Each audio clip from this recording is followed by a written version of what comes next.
midseason coaching changes as a player, and what do you have to apply kind of in this situation now, realizing that this is a new era? As a player, is a little bit different because you really have no idea, but you're kind of just going to go out and hoop. You're hoping, and you don't really know something's changing, and you got to go out and you got to make it happen because you're playing also for your job, and other people are watching you at the same time. So you got to make sure that you go out and you fight and play.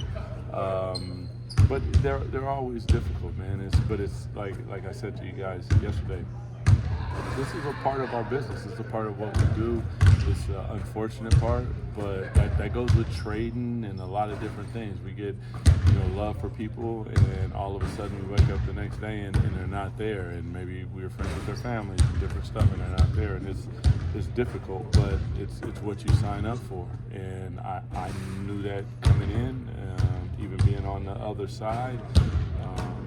This job is a lot more volatile, but I know that I have a love and affinity for it, and I'm a glutton for pain, I guess. After snapping that losing streak, did you notice a different energy in the locker room or in practice? Guys, is their energy a little different since that win? I mean, the energy in the locker room last night was like at a crazy high level, first of all. But no, I thought that the energy in Los Angeles was high level. The attention to detail was great. I think with winning, that kind of naturally comes. But today they were locked in because there was a lot of talking and teaching and different things that I wanted to do, and I thought that they were spot on the whole time. Everybody was right where we need to be to make positive steps, hopefully. Doug, how do you look at this 50-game stretch here for yourself? Looks like it's an opportunity to prove that you can run this team full time. First of all, it's an opportunity. I want to win as many games as possible, obviously, but I think also there is the ability to progress and see progress in certain areas. And the byproduct of that is winning.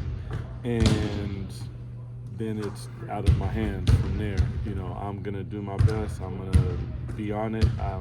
First one in, last one out. That's just kind of how I live, and so I'm going to do everything when it comes to that, for sure. It's got to be a little weird on the coaching staff too, I imagine. You're obviously leaning on them quite a bit, and during this time, is what's the kind of buy-in or just the camaraderie there with them as you kind of take this new step? I've told them all, I'm going to lean on you. I need your help, but at the same time, I'm the person in the chair, so I know that I have to do it, and I make sure that I'm prepared as I possibly can be. Do you learn things?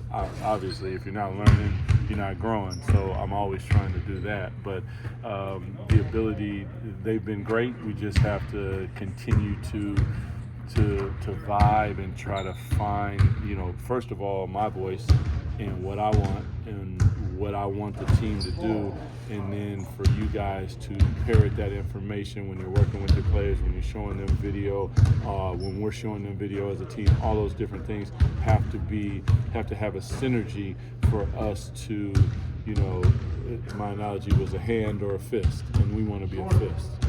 From speaking with your players, it's clear that they're very responsive, receptive to what it is that you're doing out there. You as a former player, can you just describe why it's so significant to have that player-coach relationship on an intense level? I mean, one is I did it so I know if you're bull jiving me. So I think that's a little bit of it. But I think also, I respect them as people. I've always talked to them as people since I got here in whatever capacity I was in, and just an understanding of actually what you're going through. Like, you can, in theory, talk about what they're going through, but there are only certain people in the world have actually gone through what they're going through. So I think that there's a little bit of that, but I think at the same time, they know that I actually care about them as people. And for me, I think I always responded best to coaches when I knew that they had love for me truly. And that will make them run through a wall for you. And that's the only way that we're going to get to where we want to go is we got barriers and we got to break them down. We can climb over them, go around them. Now we're going to go right through it.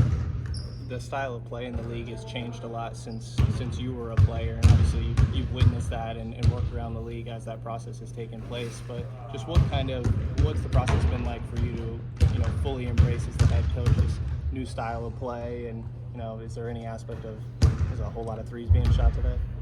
Yeah, it has, but in many ways our team defined the new style of basketball. We just didn't shoot as many threes, but the ball movement, body movement, sharing the basketball, 5-man basketball, big guys that can do multiple things. If Coach Adamant would have let Vlade shoot three-pointers and Chris shoot three-pointers, well, damn, they would have shot a whole bunch of three-pointers. It wasn't there yet, but we had players that could do all of that. So in many ways, for me, it's a little bit easier understanding because we were playing 5-man basketball before 5-man basketball was a thing. And everybody was playing everywhere. Our big men were the passers. So we had a Sabonis on our team, and so understanding that and seeing how it goes, I think is a little bit helpful to me. But to your point, yeah, I think today's basketball, like sometimes they don't run for layups because they stop and shoot a three-pointer. When I was a little kid, you would be like, oh, what are you doing? But today, three is more than two, so they do that, and you have to adapt to some of that. But I think I got a feel for that from my playing, but also now coaching, observing, commentating, all the different things, and I'm just a fan of basketball, period. How excited are you to look across and see Bobby on the bench tomorrow night?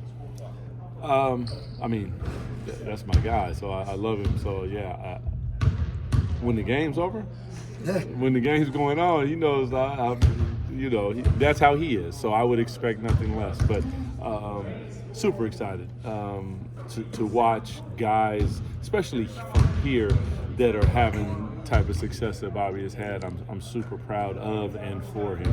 How important is it to get off to a hot start? Obviously, the first quarter didn't come the way you guys wanted. I heard in the huddle kind of at the end, you guys were looking for the energy. How important is that? It's kind of who we want to be, and I think that's as we continue to go every day, every game, every week, every month, we're defining our identity of who I would like us to be. And that's one of the things as we come out, and as soon as the ball is thrown up and whoever gets it, we're out. And that's what I explained to them, is I expect us to hit the ground. Now, I understand that some of the things that we do, I have to make sure that they have their legs and they're ready to go, and that's part of my understanding, and I try to give to them. So I'm giving you that, so you make sure that when it hits the ground, we hit the ground running right away. It's New Year's Eve. A lot of folks talk about resolutions, right? Do you have a resolution for this team or even for yourself this year? Reflected on this year at all? Nah, man, and especially the last 48 hours, 72, whatever it's been. You guys know why I'm here. That's always going to be it until it happens.